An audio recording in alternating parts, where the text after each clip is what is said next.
Rosie O'Donnell really hates Trump. But unlike most people in her world who really hate Trump, she can credibly claim it's not a new thing. She's been hating Trump for many years. But she's no closer to winning that debate. Yesterday on MSNBC, Rosie showed she still has not recovered from the 2016 election. Here's part of it. We are going to right the ship. There's no way that he's going to prevail because he's evil. He's dark. It's the opposite of what America stands for. I always thought, why didn't they counter-program his rallies, his Nazi-esque rallies? When he was elected, what I wrote on Twitter was we should impose martial law till we make sure that the Russians weren't involved in the final tallies of the vote. He wants to send the military to the border, so... I want to send the military to the White House to get him. That's what I want.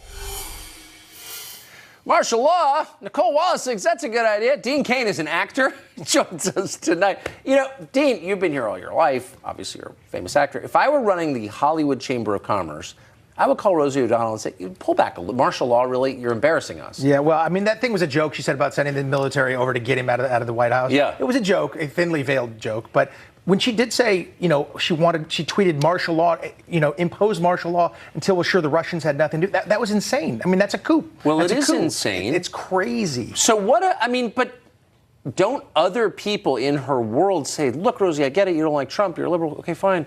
But you're discrediting yourself and the rest of us by acting like a mental patient on TV. Don't do that. Well, that sounds entirely reasonable, Tucker.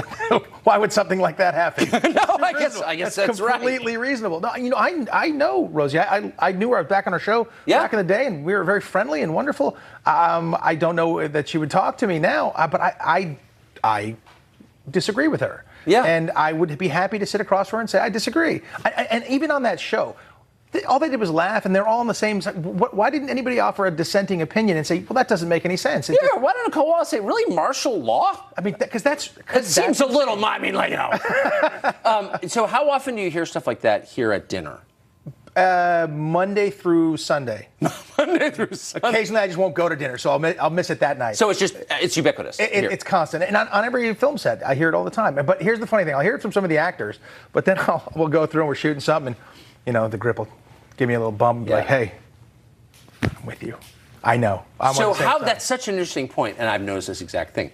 How different are the political views of the crews, the sometimes unionized wage-earning crews, from those of the celebrities working on the set? I would say they're diametrically opposed.